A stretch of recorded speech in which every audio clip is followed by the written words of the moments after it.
सालों पहले की बात है जब राजा एक दूसरे को पैगाम के साथ ही कुछ पहेलियां भी भेजा करते थे। ऐसे ही किसी एक राजा का दूत सर्दियों के मौसम में एक दिन मुगल साम्राज्य के बादशाह अकबर के दरबार में पहुंचा। वह अपने साथ पहेली के रूप में पिंजरे में कैद एक निकली शेर लेकर गया था। राजा ने पहेली के साथ एक पैगाम भी भेजा था।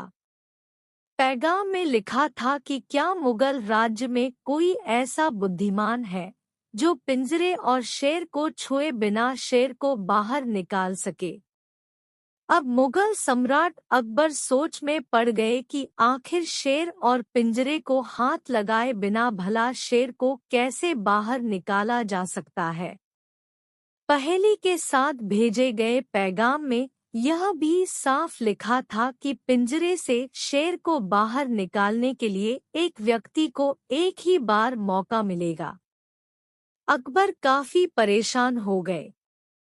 उन्हें लगा कि यह तो बहुत मुश्किल है और अगर शेर को पिंजरे से बाहर नहीं निकाल पाए तो मुगल राज्य की काफी बदनामी भी होगी। ये सब सोचते सोचते उन्होंने दरबार में मौजूद सभी की तरफ देखते हुए पूछा, है कोई जो इस पहेली को सुलझा सके? लेकिन हर कोई इसी सोच में डूबा था कि आखिर यह संभव कैसे हो सकता। अकबर के पूछने पर जब किसी ने जवाब नहीं दिया तो उन्हें अपने वजीर बीरबल की याद आने लगी, जो सभा में मौजूद नहीं थे। उन्होंने तुरंत दरबान को भेजकर बीरबल को दरबार में हाजिर होने का आदेश भिजवाया, लेकिन अफसोस बीरबल किसी सरकारी काम से राज्य से बाहर गए हुए थे। रात भर अकबर इसी सोच में डूबे रहे कि आखिर पहेली को कैसे सुलझाया जाए। दूसरे दिन फिर दरबार लगा, लेकिन बीरबल की कुर्सी खाली देखकर अकबर उदास हो गए। बादशाह ने एक बार फिर दरबारियों से पूछा, क्या किसी के पास इस शेर को पिंजरे से बाहर निकालने की कोई तरकीब है? इतने में एक दरबान अकबर के सामने आया और उसने शेर को पिंजरे से निकालने की कोशिश की, लेकिन वो नाकामयाब रहा। दूसरे दरबान ने पहेली को सुलझाने के लिए एक जादूगर को बुलवाया, लेकिन वो भी विफल रहा। कोशिश करते करते शाम होने को आई, तभी बीरबल दरबार में पहुंच गए। अकबर को परेशान देखकर बीरबल ने पूछा, क्या बात है सम्राट, आप इतने परेशान क्यों हैं? बादशाह ने तुरंत शेर से जुड़ी पहेली के बारे में बीरबल को सब कुछ बताया। अकबर ने बीरबल से पूछा, क्या तुम इस शेर को पिंजरे से बाहर निकाल सकते हो? बीरबल ने कहा, हाँ, मैं कोशिश कर सकता हूँ। अकबर बहुत खुश हुए, क्योंकि मुगल साम्राज्य में बीरबल के जैसा बुद्धिमान और चतुर दूसरा कोई नहीं था। शेर को पिंजरे से बाहर निकालने के लिए बीरबल ने अकबर से कहा कि उन्हें 2 सुलगती हुई लोहे की छड़ व सरिये की आवश्यकता है। शहंशाह ने तुरंत इसकी व्यवस्था करने को कहा। जैसे ही बीरबल को लोहे की छड़ मिली तो उन्होंने पिंजरे को छुए बिना छड़ को अंदर पहुंचाकर उसे नकली शेर पर रख दिया। शेर लोहे की गर्म छड़ के स्पर्श में आते ही पिघलने लग गया, क्योंकि वो मोम का शेर था। देखते ही देखते पूरा शेर मोम के रूप में पिंजरे से बाहर निकल गया। बीरबल की इस अक्लमंदी पर अकबर बहुत प्रसन्न हुए। उन्होंने बीरबल से पूछा, अरे, आखिर तुम्हें पता कैसे चला कि यह पिंजरे के अंदर मोम का शेर कैद है? बीरबल ने बड़ी ही नम्रता से जवाब दिया, हजूर, बस शेर को गौर से देखने की जरूरत थी। मैंने जब पहेली के बारे में जानने के बाद उसे गौर से देखा तो लगा कि यह मोम का शेर हो सकता है। साथ ही राजा ने यह भी नहीं बताया था कि शेर को कैसे बाहर निकालना है, तो मैंने उसे पिघलाकर बाहर निकाल दिया। इधर दरबार में बीरबल की जय जयकार होने लगी। उधर पहेली लेकर अकबर के दरबार पहुंचा राजदूत अपने राज्य वापस लौट गया और बीरबल के इस कारनामे के बारे में राजा को बताया। कहा जाता है कि उस दिन के बाद से राजा ने ऐसी पहेली भेजना छोड़ दिया था। मोम का शेर कहानी से सीख। अक्लमंदी से सब कुछ संभव है। हर जगह बल नहीं बल्कि बुद्धि का प्रयोग किया जाना चाहिए। दिमाग से हर समस्या का समाधान हो सकता है। दूसरी कहानी। एक किसान बहुत परेशान था। उसे अपने खेतों को सींचने के लिए पानी की जरूरत थी। इसलिए वह कई दिनों से अपनी जमीन के आसपास किसी कुएं की तलाश कर रहा था।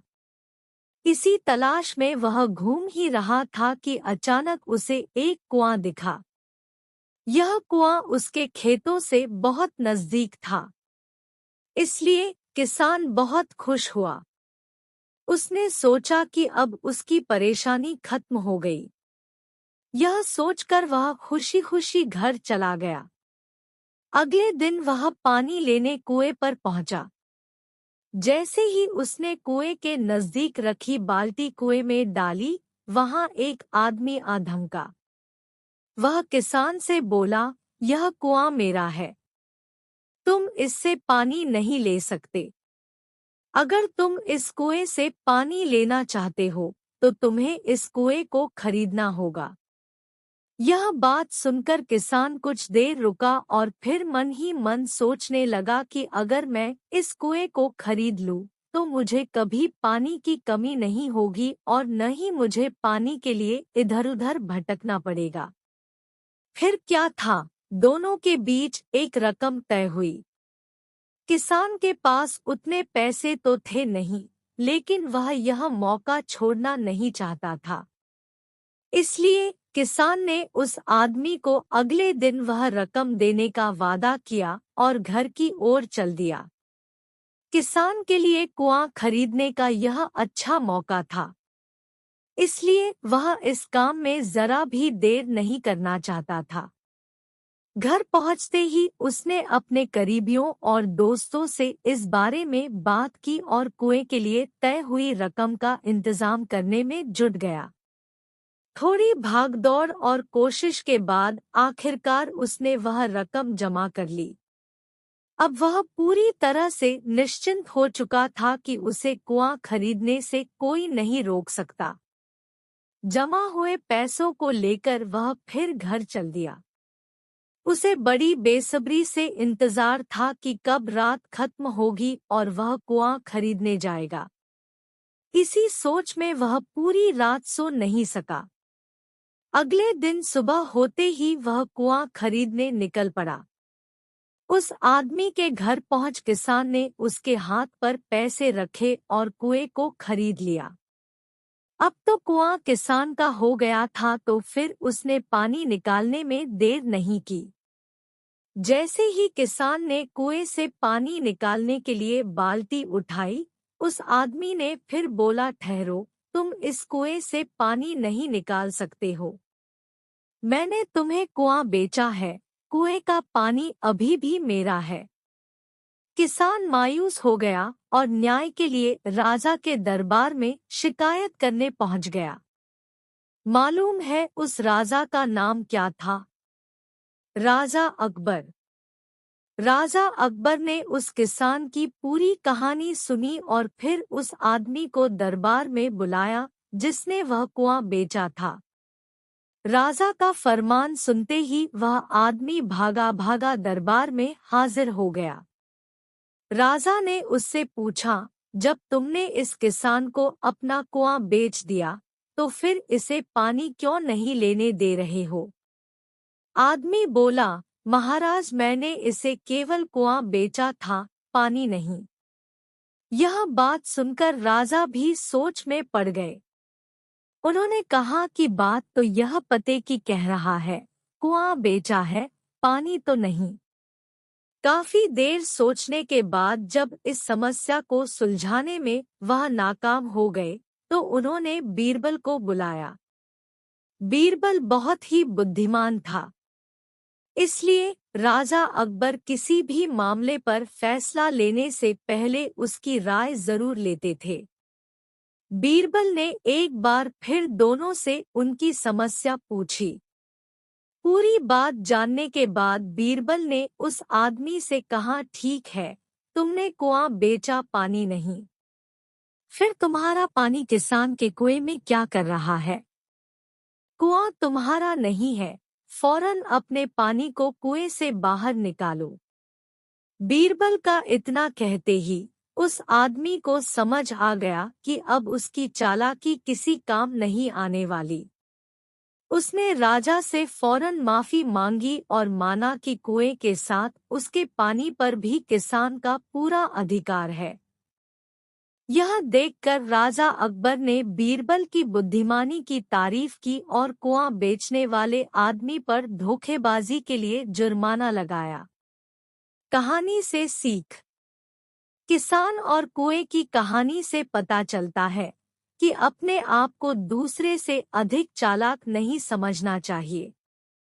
साथ ही धोखा देने की आदत से भी दूर रहना चाहिए, क्योंकि कोई ऐसा भी हो सकता है जो आपसे भी अधिक बुद्धि का इस्तेमाल करना जानता हो। ऐसे में आपका धोखा पकड़ा जाएगा और आपको अपने किए का भुगतान करना होगा, जैसे इस कहानी के अंत में कुआं बेचने वाले आदमी को करना पड़ा। हर एक कहानी में एक नई सीख।